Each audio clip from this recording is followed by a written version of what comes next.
guys, so I'm heading away for the weekend and I thought I would just show you, let's see if he's still out and about.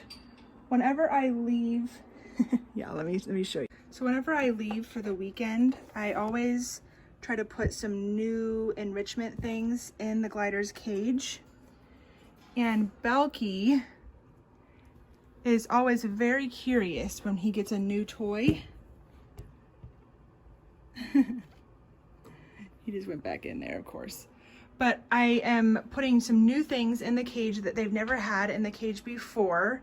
Some brand new, I have my fleece cube up there, and I have a new, whatever you call those.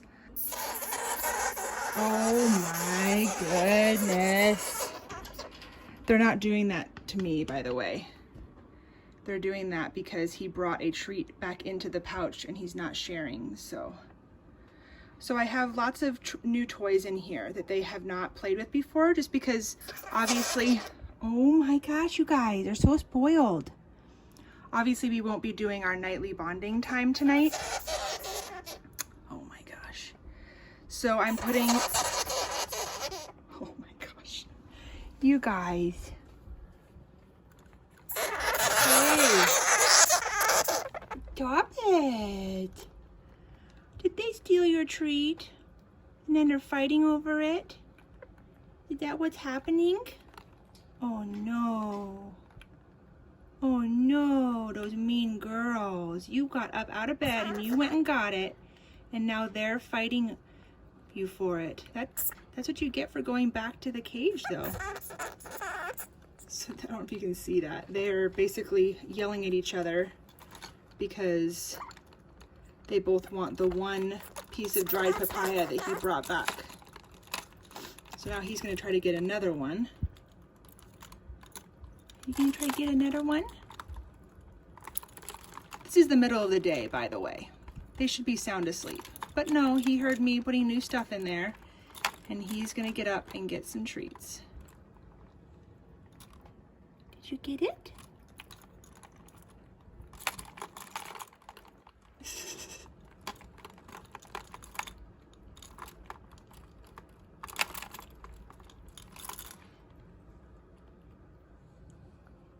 Did you get it?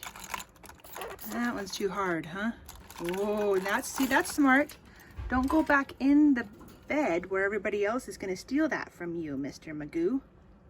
All right, so like I said, we are packing up and heading out for the weekend. We're going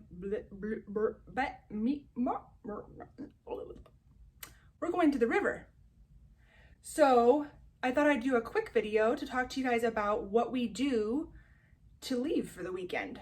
If we're going to be gone for 1 or 2 nights, then this is typically what we do. Thankfully, I live in a town where my family is close by, but I don't have any family or friends that live in my town that are comfortable handling my gliders. So I'm very strategic about the instructions that I give to the people that are taking care of them.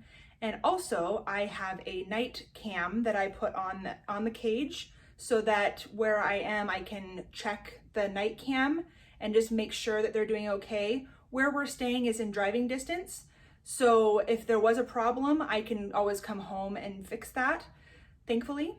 One really big tip for this is if you're gonna give somebody directions to come and feed your gliders and they're not used to handling gliders, like really comfortable, like experienced glider owners, even if they are comfortable with them but they don't have experience, I still would do the same thing. So what I do, so like today is Friday, the boys and I are heading out to the river here in probably a half an hour. My husband will get home later this evening from work. He'll take a shower and get ready and meet us there. So when he's taking a shower and getting ready, before he leaves, he's gonna put the night's TPG, the staple that I feed, is frozen. So he's gonna put that in their cage so that it'll unthaw. And then by the time the gliders wake up around 8 or 9, it'll be unthawed and they can eat it. Now, because we're gonna be gone for 2 nights, that's where it gets a little complicated. If we were only gonna be gone Friday night and we were coming back Saturday, that's all I would do because it's only 1 night, right? But because we're gonna be gone Friday night and Saturday night, and we're coming back Sunday, my mom is gonna come over on Saturday She's gonna come over Saturday afternoon. Now, I'm only speaking to what my gliders do. My gliders don't come out of the cage in the middle of the day and eat on their old food from the night before. The only reason my gliders come out in the middle of the day is like what you just saw, where Balky heard me putting new things in, wanted to go get the new treats, and then he'll go right back to bed. He's not gonna go to his TPG dish. So I'm not concerned about them eating like old food. Plus, pretty much all their food is gone. They've already picked through it. They are really good eaters, so they lick their plate clean basically. So what my mom's gonna do is she's gonna come around 5 or 6 o'clock, around the same time my husband's coming today to do the food. She's gonna put the glider food in the cage, and then she'll take the glider kitchen out of their cage at 5 or 6 o'clock tomorrow night. She'll clean it out, put fresh ice cubes, fresh TPG cubes that are frozen in that kitchen, and then she'll bring it and put it in the cage, put the vitamins on it. I know it's not great to sprinkle the vitamins on frozen, but 2 days it'll be okay. So that's what she's gonna do. And then we'll be home on Sunday, and then obviously we'll be home before dinner time. I'll take the kitchen out, clean it, and do our normal nightly routine on Sunday. So that's what we do. The reason why I wanted to break that down is because I specifically have her come at 5 or 6 o'clock in the evening, where I know that the gliders are still gonna be asleep. I would never have her come and do this at 9 o'clock at night, because if the gliders are awake and they're out, there's a chance that they could escape while she's opening the cage and putting the mix in there. So I always have her come when the gliders are still sleeping. Now, I've done this multiple times. I've never had any issues. And I always, like I said, I always put some new toys, new stimulation things, so that, because the only thing that my gliders really love more than me is treats and new toys. So I put those in there. Specifically, I waited and put those in there right before we get ready to leave, so that they're fresh for their first couple nights. So they're not really gonna be missing me all that much, I don't think. I've heard some really sad stories about people go and glider sit for people, and they go in the middle, later in the day, and the glider escapes, and the person didn't realize. They opened the cage, put the thing in, and the glider slipped out while they were doing that, and they didn't notice. And then the person comes home from vacation and their glider is escaped or dead somewhere. Or I've heard of situations where they had someone come and do that, but they were nervous to open the cage because the gliders were awake and they were intimidated. Some people can get really intimidated by gliders. And I know for people that really love them and just think that they're the cutest, sweetest thing ever, we don't really understand that and empathize with that. But there are people that are just terrified of sugar gliders. They see them as like mice, and people are really afraid of mice and rodents and stuff like that. So somebody might have committed to feeding somebody's glider, but then they come over and the glider's out and going crazy, and they get too scared to feed it. And believe it or not, that's happened. I've heard about it, and gliders have died because of this. So this is why I'm making this video, so I can tell you what I do and preemptively, hopefully make this a lot easier and safer for gliders for when people travel. Ideally, if you had somebody that was an experienced glider owner come take care of your gliders, that would be the ideal situation. I know that doesn't happen all the time, and it's not available to everyone. My closest glider friends are an hour plus away, so obviously I'm not going to have them come and glider sit for me. You could also take your glider in a smaller cage with you, if you're going someplace where they can allow sugar gliders. So I could do that. The reason why I don't is because my gliders, especially when they're in their travel cage, they do bark, and we're not alone in this cabin that we're staying with. We're staying with a group of people.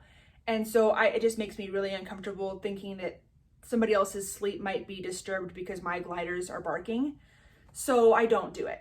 If I was going and staying by myself, just ourselves as a family, I probably would, because why not? Like, I don't really care if my family sleep is interrupted. I care if other people's families sleep is interrupted. So this is my travel cage, and I've taken this on little weekend trips before. Like I said, when you have a cage like this though, you need to secure it extra with like a little bag clip so that they can't open up this latch.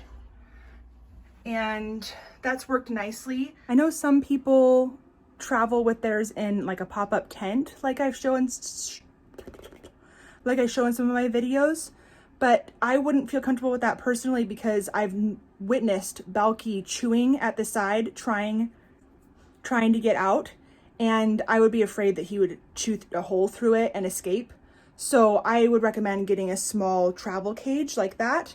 That cage is not big enough for a wheel, so it's definitely not big enough for a very long time, but for a short trip or something, that would be fine as long as you have lots of other stimulation in there. So obviously packing a water source, packing their food, you know, obviously packing everything they would need for an extended trip. If you're going to bring them with you, if you're going to take them with you, it has to be someplace you can drive, because you cannot fly with sugar gliders. They are considered an exotic animal, so you can't travel with them like you could a dog. And you don't try to go through the airport security with them in your shirt or something crazy like that, because that's not going to go well. And is that all the wisdom I have to bestow on this topic? I think it is. If not, I'll add some editing comments when I think of them while I'm editing this. Hey guys, editing Kimberly here. Just editing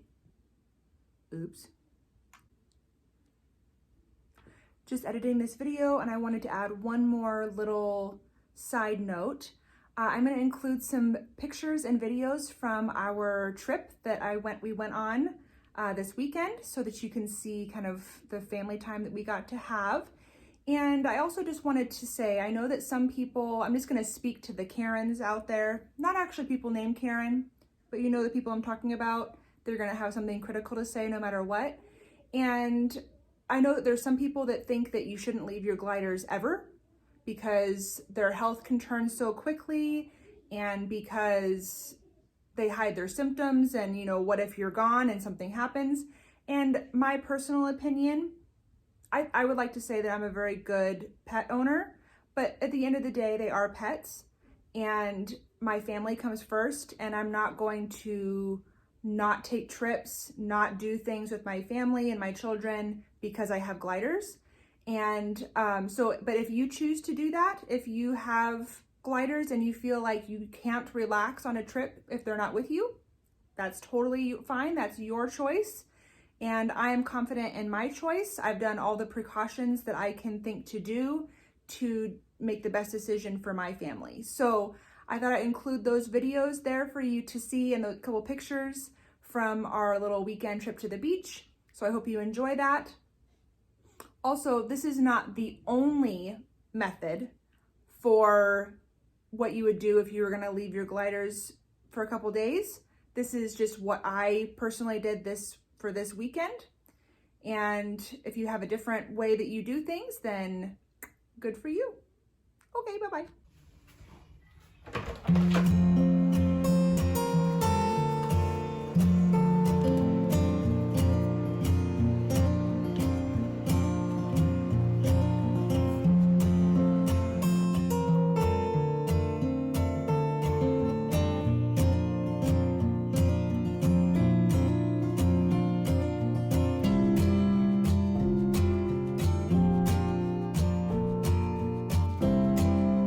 What are you doing, Kara? Are you taking my phone? Yeah. All right, I've already started recording. All right. What I am going to show you today. Da, da, da, da.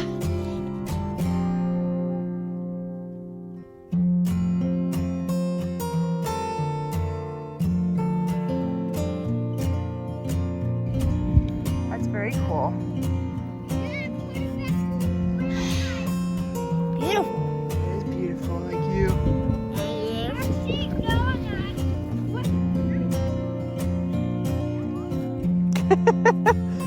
those the huge waves you wanted me to record? He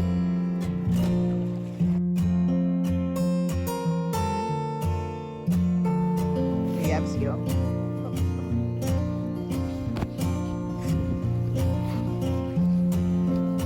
Oh my God! It's so cold! You're so cold on my skin!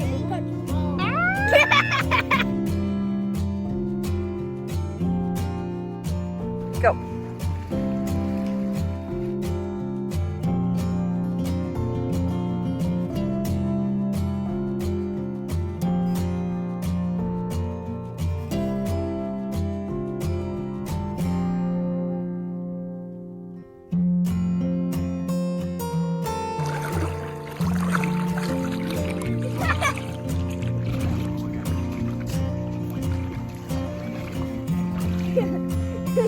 I'll turn you into a troll. My